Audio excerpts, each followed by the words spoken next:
Hello and welcome to the Coaching Crowd podcast with me, Jo Wheatley, and my friend and co-host Zoe Hawkins. Hi, everybody. Great to be back for another episode. And today we are talking about how to create a coaching culture. And the reason we're doing this is because lots of people who come and train with us as coaches are going to be using their skills and their newly acquired coaching approaches to help to create coaching cultures within their organization. So not everybody wants to become an independent coach. Many leaders are kind of joining the desire to become a more compassionate and courageous coach and to use those skills within their organizations. So that is going to be the topic of our podcast today. Yeah, and we're going to be covering the why, the what, and the how on the podcast today. So let's start with the why.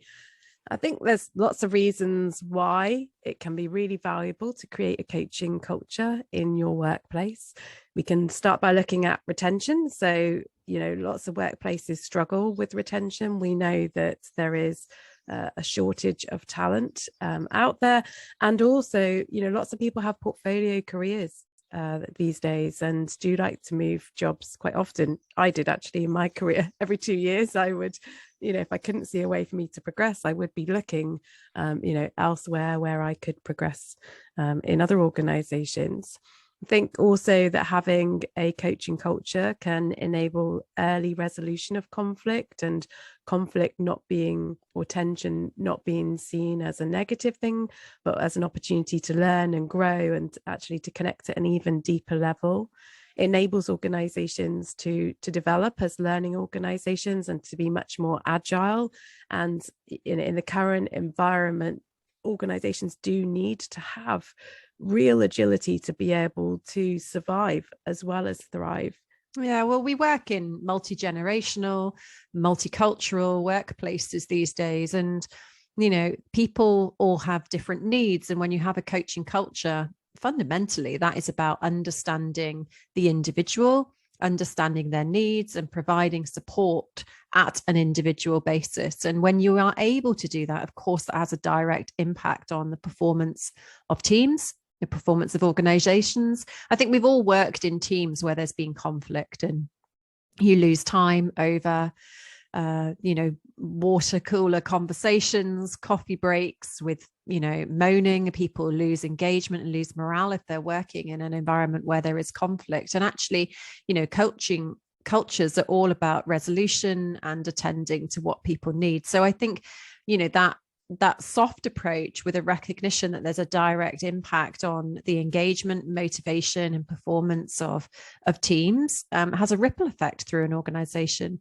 As much as we've been a part of those teams where there's conflict, I think most of us have also been a part of a team where it's been really high performance and there's been that individualized leadership approach where people are respected and people are heard and they are given space to use their initiative and drive things forward and take accountability for their results and their responsibilities. And those are such empowering places to work in and teams to be a part of. And that is ultimately what a coaching culture is there to enable.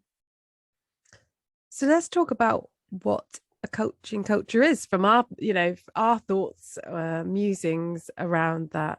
And I think our starting place for that is that it's a culture where it's emotionally healthy for the individual. So Zoe and I talk a lot about that everyday mental health and being proactive around that. So it's a culture where people go to work, or actually these days lots of people don't physically go to work, but mentally, go to work, arrive at work, and they feel safe and secure in who they are. They feel that they have a sense of belonging.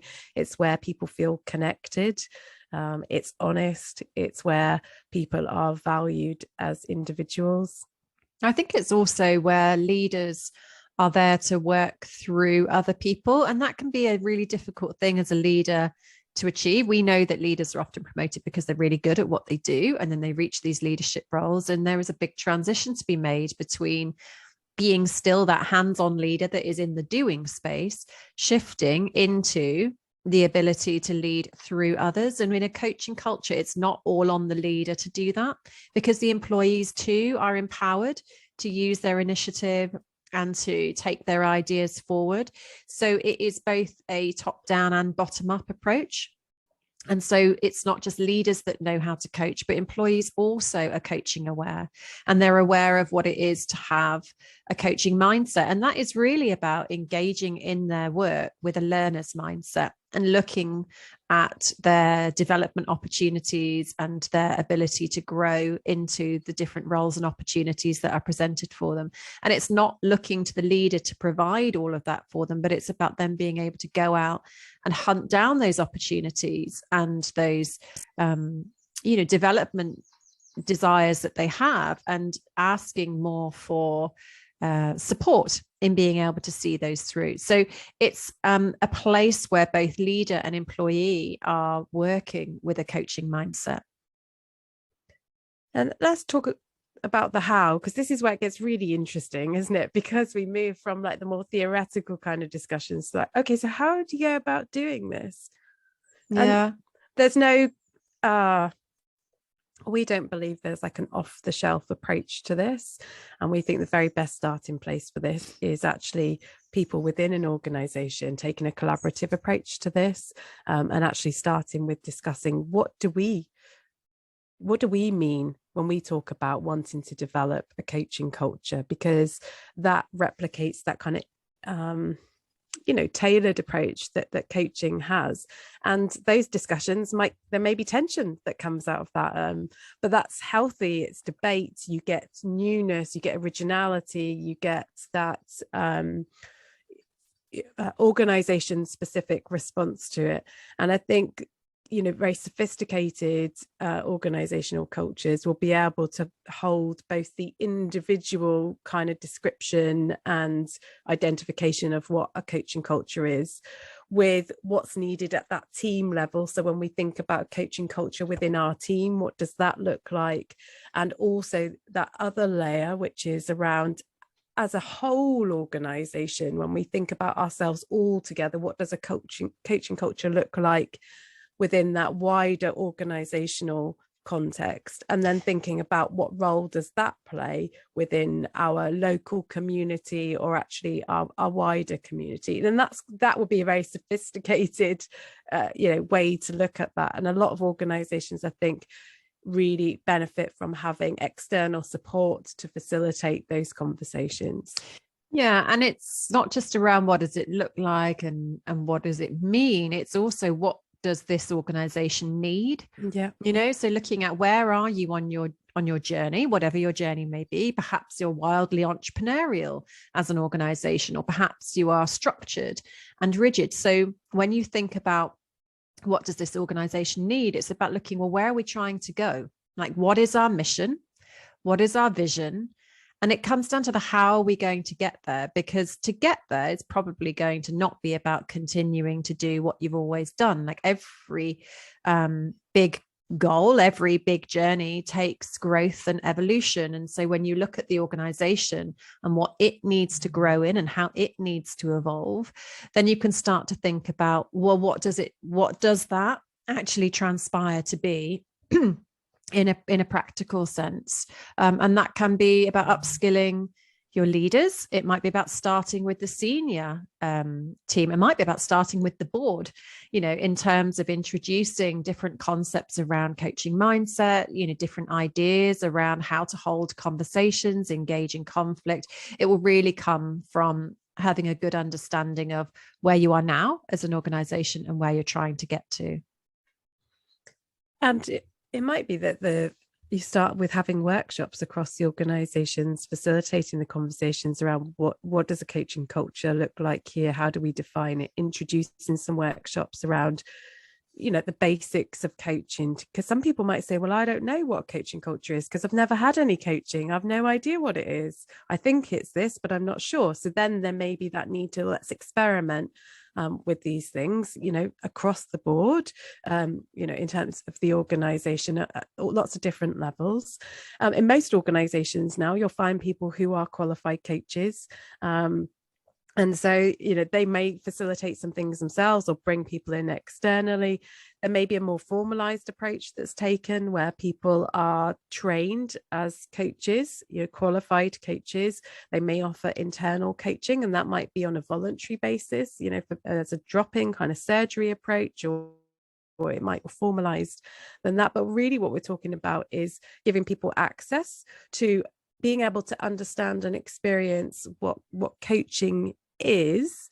And then there's the question of, well, is a coaching culture different to coaching?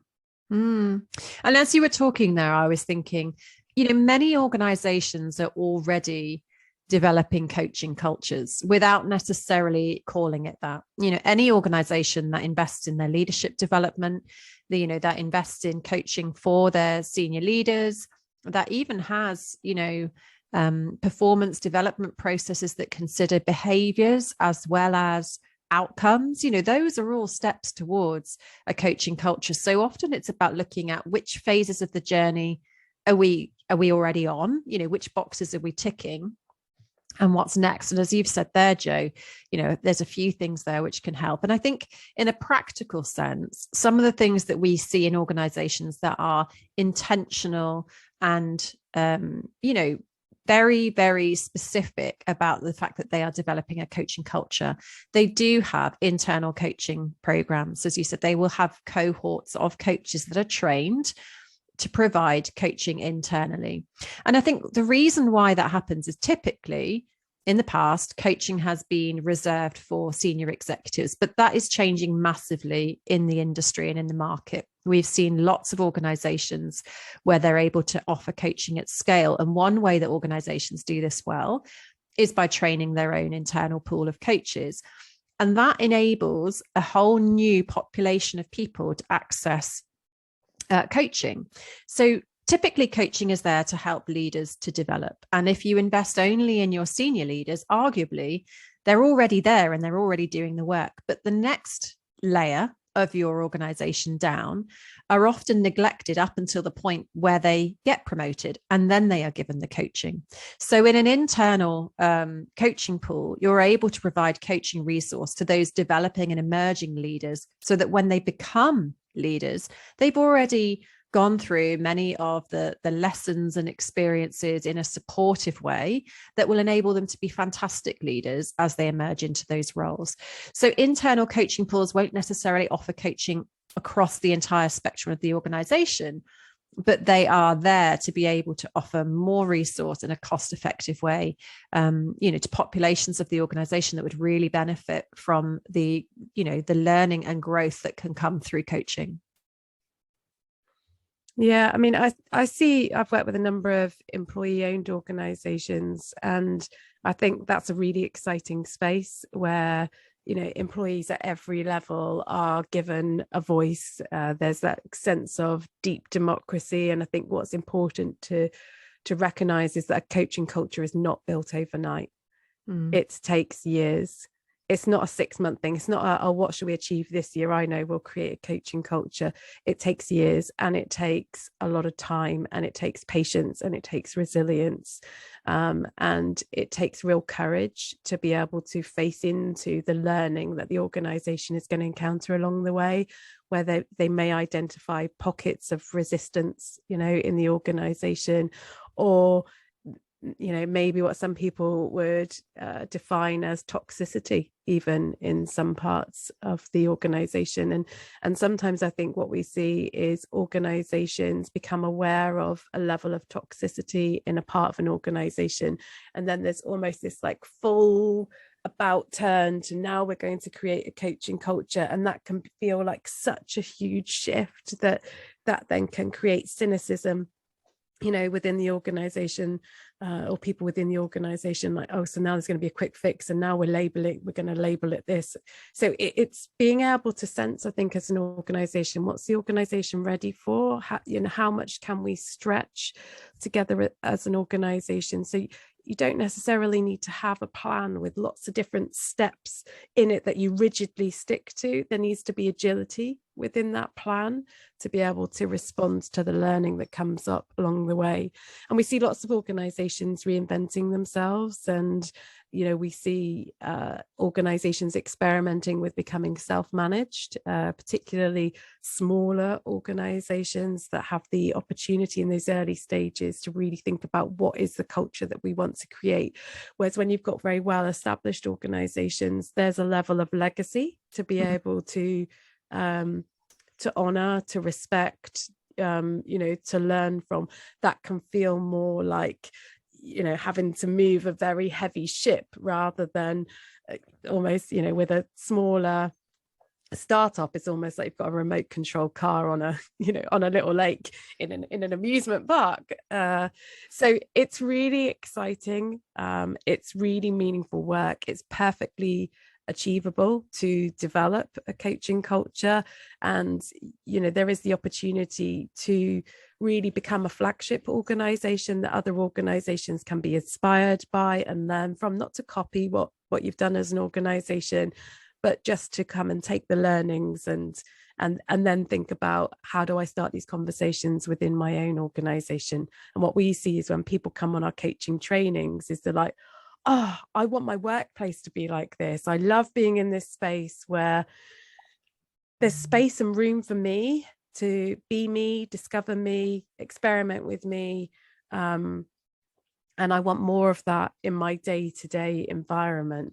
And then there can be that, all that enthusiasm, and they go back and have a conversation with their manager who may or may not be receptive, to that. And then they can often feel that sense of like, oh, I don't know where to go from here, to be able to create the change that I want to see. Well, it's a strategic decision, isn't it? That desire and commitment to creating a coaching culture is a strategic decision that needs to be led by somewhere, and that typically falls within human resources, or an element of human resources. But it needs the commitment of all strategic leaders within that organization. It's not something that an HR department can drive. It's not a project or an initiative that is ticked off. It's a way of being as a leader. And so we're starting to see some very senior leaders. We've had chief executives, we've had chief operating officers like coming through our programs, because they are there to really learn and embody what it is to be a coach and to have a coaching mindset and lead with a coaching approach. And it can really change the way that, not only the way that you lead, but how you show up as a leader. So showing up with more vulnerability, showing up with more curiosity, more courage, taking the risk, taking more risks on people, putting people in positions, knowing that you have the skills to support them in the journey that they are about to embark on. And so I think, all of these things are parts of a coaching culture. I think the skill is bringing it all together, not necessarily into, as Joe said, a rigid plan, but an agile plan, but a plan nonetheless that you are looking at for the foreseeable future, and thinking of it as an evolution of how do we evolve how do we evolve our culture, and use coaching as a vehicle for growth and change here in this organization. Yeah, and I think often people talk about, oh, our culture is task focused, or our culture is people focused. And I think a coaching culture, for it to be successful and that movement within an organization, it actually needs to be that blend. You don't have to put one wholly in front of the other, but it is about having the alignment between those things. Because often I hear organizations saying, well, we need to be able to make money to do all of these things. And then you'll have other people that will say, but you need to look after the people, or you'll have nobody to achieve those things. So it is needing to have that strategy for the organization, and being able to hold that together. We have to move away from the like this or this approach, and actually be able to hold things together. So really, it's really important, actually, Joe, what you're saying there, because coaching can sometimes be seen, as you said, as fluffy or people focused. Now, anybody that trains as a coach and anybody that has had coaching will know that coaching is far from fluffy. It's probably one of the most courageous places that you'll be as a leader, challenging people to, step out of their comfort zone, to try things that they haven't done, to hold people to account. Coaching is an incredibly courageous space, and it's definitely not about taking the soft approach. And as Joe said, creating a coaching culture can obviously unveil, but also create tensions. And being able to work through that is going to take the skill of all your leaders in your organizations, and the education of your employees as well around the journey that you're embarking on. So hopefully we have today given you a deeper understanding of what a coaching culture is, why you might want one, and some of the starting points in terms of how you would begin to create a coaching culture. And for leaders out there, if you're listening to this and thinking, yeah, I would like to get behind that mission and start to think about how I can be a part of creating a coaching culture within my organization, then come and join some of the inspirational leaders that we have on our coaching programs. We start in both March and September each year.